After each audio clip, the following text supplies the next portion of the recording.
அஸ்ஸலாமு அலைக்கும். இன்றைக்கி நம்ம எதை பற்றி பார்க்க போகிறோம் அப்படின்னா, தூக்கத்தின் ஒழுக்கங்கள். தூங்குறதுக்குமா ஒழுக்கம் இருக்குது அப்படின்னு நீங்கள் நினைக்கலாம். ஆமாங்க, தூங்குறதுக்கும் சில ஒழுக்கங்கள் இருக்குது. அது என்னங்கிறத இன்றைக்கி நாம் பார்க்கலாம் வாங்க. நாம் எப்போவுமே தூங்கும்போது முதல்ல ஒழு செஞ்சுட்டு தான் தூங்கணும். ஒழு செஞ்சுட்டு தூங்கும்போது அது ரொம்ப சிறப்பானதாக இருக்குது. அதோடைய சிறப்புகளை நான் சில விஷயங்களை எனக்கு தெரிஞ்ச சில விஷயங்களை உங்களுக்கு நான் சொல்கிறேன். நாம் எப்போவுமே தூங்கும்போது நம்மளுடைய ஆத்மா எங்கே போகுது நம்மளுக்கு தெரியுமா? இப்போ ஒருத்தர் எழுப்பும்போது நம்ம சுயநினைவு இல்லாமல் படுத்திருப்போம். அப்போ நம்மளுடைய ரூஹ் எங்கே போகுதுன்னு நமக்கு தெரியுமா? தெரியாது.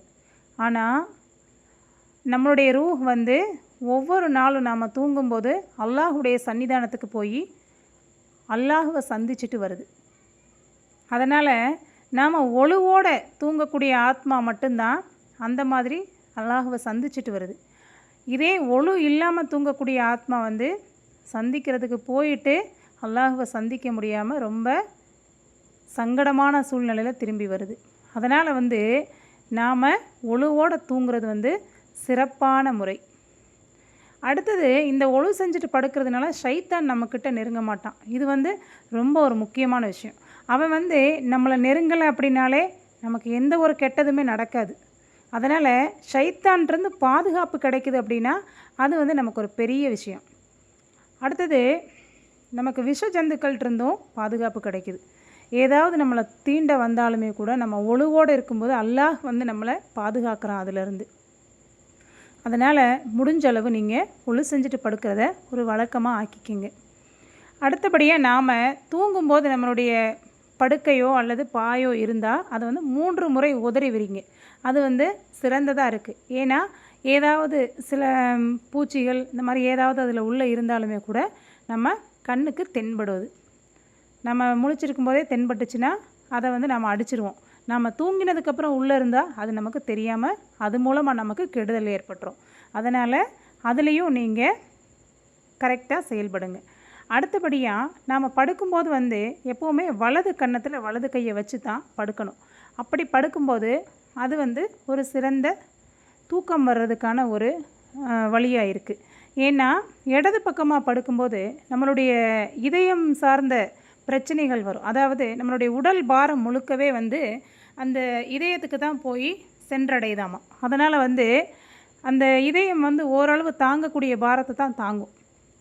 நம்மளுடைய உடல் பாரம் ஒரு 50 கிலோ 60 கிலோ இருக்கிறோம் அப்படின்னா அந்த அளவு 50-60 கிலோவை தூக்கி அந்த நம்ம இதயத்து மேலே வச்சோம்னா என்ன ஆகும்? தாங்கக்கூடிய சக்தி அதுக்கு இருக்குமா? அப்போ அது துடிக்கிறது ரொம்ப லேசாக துடிக்க ஆரம்பிக்குமாமா. அதனால் நாம் நிறைய பிரச்சனைகளை சந்திக்க வேண்டி வரும். இதயம் சார்ந்த பிரச்சனைகளை சந்திக்க வேண்டி வரும். அதனால் முடிஞ்ச அளவுக்கு நீங்கள் இதயத்துக்கு பாரமாக இருக்கிற மாதிரி இடது பக்கமாக திரும்பி படுக்க வேண்டாம். நேராக படுத்துட்டாலுமே கூட பிரச்சனை இல்லை. ஏன்னா நமக்கு மூட்டு பிரச்சனைகள், இடுப்பு எலும்பு பிரச்சனைகள் இந்த மாதிரி இருந்தாலுமே கூட நேராக படுக்கும்போது டாக்டர்களுடைய ஆலோசனை கூட அதுதான். இப்போ ஏதாவது நமக்கு மூட்டு பிரச்சனை அப்படின்னு போனோம்னா, எலும்பு பிரச்சனை அப்படின்னு சொல்லி போனோம்னா கூட நேராக படுங்க, தலையினை இல்லாமல் படுங்க அப்படின்னு சொல்லி சில ஆலோசனைகளை சொல்கிறாங்க. அதுவும் நமக்கு சரியான முறை தான். இருந்தாலும் அதில் சிறந்தது எது அப்படின்னா வலது பக்கமாக திரும்பி படுக்கிறது தான். இன்ஷா அல்லாஹ் முடிஞ்ச அளவுக்கு இன்றைக்கி நாம் எப்படி தூங்கணும் அப்படிங்கிற முறைகளை சொல்லியிருக்கோம். அதில் நம்ம முடிஞ்ச அளவுக்கு சுருக்கமாக தான் உங்களுக்கு சொல்லிட்டு வரோம். ரொம்ப விரிவாக சொல்லும்போது இதை கேட்கக்கூடிய சூழ்நிலை உங்களுக்கு இருக்காது. அதனால் இந்த சுருக்கமாக சொல்லக்கூடிய விஷயங்களை நீங்கள் தெரிஞ்சு மற்றவங்களுக்கு இதை கண்டிப்பாக சொல்லுங்கள்.